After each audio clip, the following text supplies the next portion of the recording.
Olá, seja bem-vindo para mais um vídeo do canal Mistérios Desconhecidos.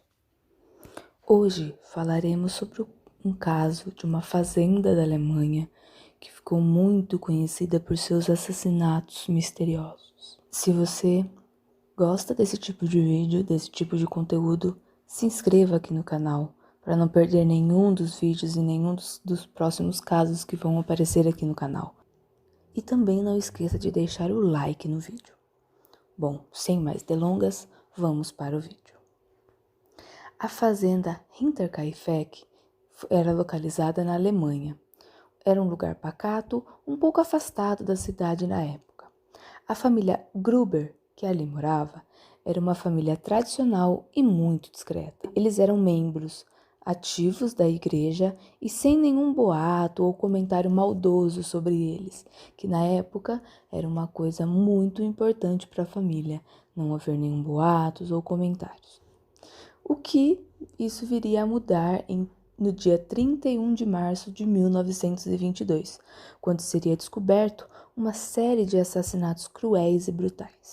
A família Gruber era composta pelo pelo pai, da família, Andreas Gruber, de 63 anos, a esposa de Andrea e mãe dos filhos dele, Casilia Gruber, de 72 anos, Victoria Gabriel, de 35 anos, era filha do casal Gruber, viúva de seu marido Karl, que foi morto em combate nas trincheiras em 1914. E com ela vinham seus 2 filhos do casamento com Karl. Casilia Gabriel, de 7 anos, e Joseph Gabriel, de 2 anos. A família também contava com a ajuda de uma governanta chamada Maria Baumgartner. No dia 1º de abril de 1922, os funcionários da escola estranharam quando a pequena Casilia não fora à escola, o que começou a levantar suspeitas, pois a menina era muito inteligente e adorava a escola. E também porque a família considerada tradicional levava os estudos muito a sério. Em 4 de abril desta vez, foram os membros da igreja que levantaram a hipótese de ter acontecido algo com a família, pois eles eram membros ativos da igreja e já fazia uma semana que não apareciam nas celebrações. Foi então que a polícia chegou até a fazenda e descobriu uma das mais terríveis cenas de crime que a Alemanha viria a conhecer. Por volta de 6 meses antes do acontecimento trágico, a antiga governanta da propriedade havia deixado o posto de trabalho alegando que o local era mal assombrado. Ela dizia ouvir passos no sótão da casa por diversas vezes durante todo o dia. A nova empregada, Maria Baumgartner, chegou ao local para início de seus serviços à família apenas horas antes dos terríveis acontecimentos. Andreas, que era o proprietário da fazenda e pai da família, também relatou aos vizinhos, dias antes dos crimes, pegadas marcadas na neve que vinham do bosque em direção à sua casa, mas que misteriosamente não trilhavam um caminho de volta. Preocupado, testemunhou aos mais próximos que os passos eram escutados no interior da residência, mesmo com todos os habitantes dormindo. É como se um estranho tivesse vindo da floresta e passado a habitar a casa, invisível aos olhos de todos. Foi o que Andreas relatou. Porém, nunca disse nada à polícia, o que poderia ter evitado os futuros acontecimentos. Talvez esses estranhos acontecimentos pudessem passar despercebidos com o tempo. Um rol de coincidências bizarras. Porém, pouco tempo depois, a família foi encontrada inexplicavelmente morta e os fatos relatados por Andreas, considerados parte do quebra-cabeça até hoje, não desvendados.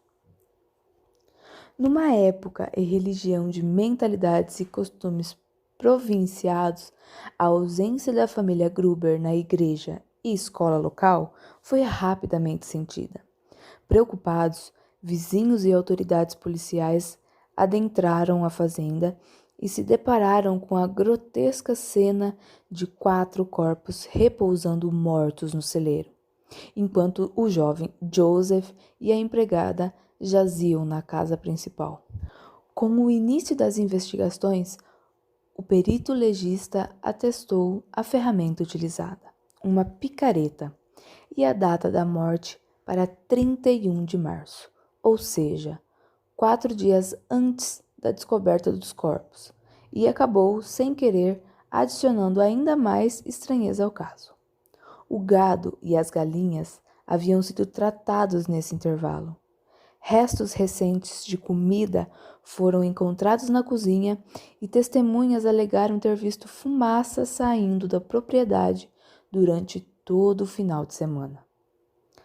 Com técnicas ainda rudimentares de investigação, a polícia local não pôde precisar o motivo do crime nem a prisão de alguém após mais de 100 interrogatórios. Recorreram, inclusive, a métodos não ortodoxos de exame, enviando a cabeça das vítimas para serem analisadas por sensitivos, médiums e demais profissionais alternativos, porém sem sucesso. Cabeças essas que se perderam com o advento da Segunda Guerra Mundial e não retornaram de Munique. E assim, os corpos da família Gruber foram sepultados sem suas cabeças. A conclusão é lógica. A tosca polícia alemã e sua ineficiência em 1922 com certeza contribuíram para que o caso, já pouco usual, nunca encontrasse uma solução.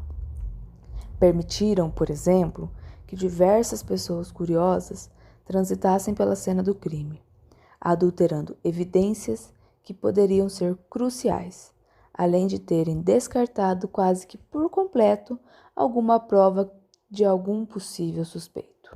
Ainda envolto a todo esse mistério, os assassinatos da fazenda Hinterkaifeck continuam presentes no imaginário da população alemã.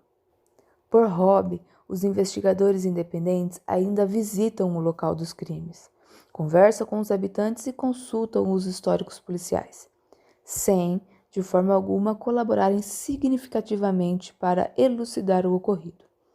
A fazenda, demolida em 1923. Na época, houve diversas teorias do que poderia ter acontecido para motivar o assassino a cometer um crime tão bárbaro. Incesto na época foi um motivo muito comentado, pois Joseph, filho mais novo de Vitória, na época havia um boato de que ele era fruto de um possível incesto entre Vitória e seu pai Andreas, o que poderia ter causado um possível desentendimento entre a família, porém, de fato, nunca foi provado esse possível relacionamento. Mas não impediu de a população falar sobre isso e até mesmo da polícia investigar e posteriormente vir a descartar esta possibilidade. Pois, se fosse o caso, o pai teria matado a família e posteriormente cometido suicídio.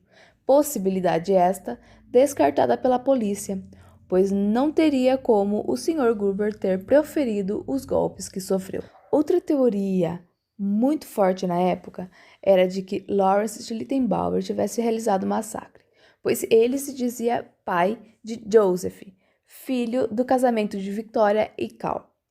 Na época, Lawrence foi muito prestativo nas primeiras buscas na fazenda por qualquer pista. Logo, ele organizou um pequeno grupo liderado por ele mesmo que acabou levantando muitas suspeitas para si.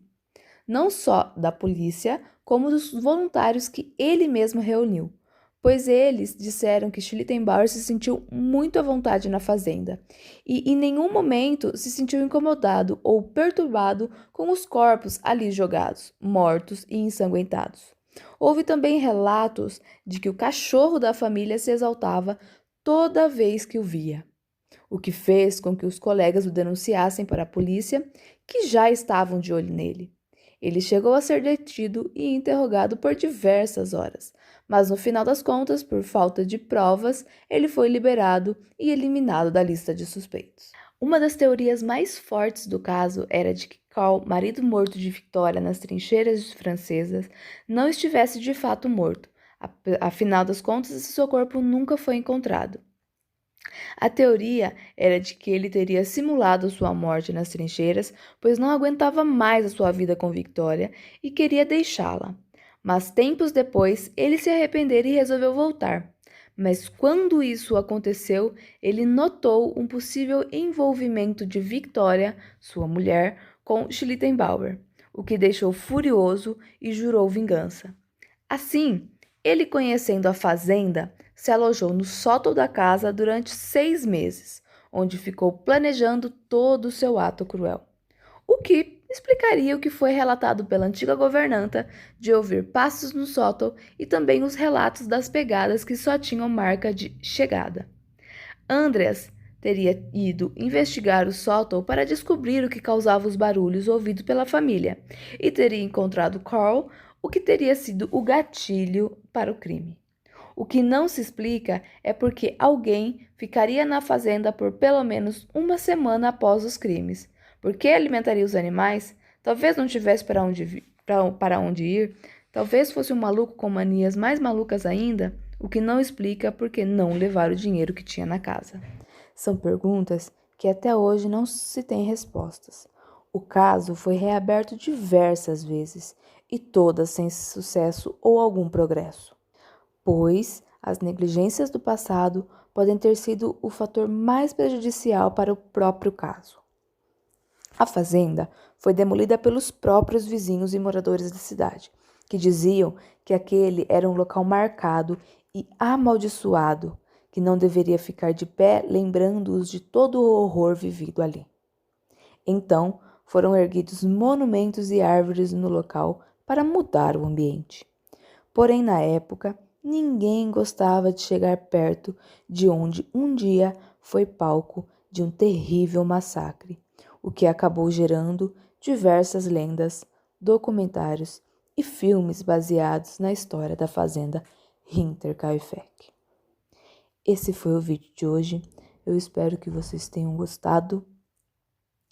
Não se esqueçam de se inscrever no canal, de curtir o like e até o próximo vídeo.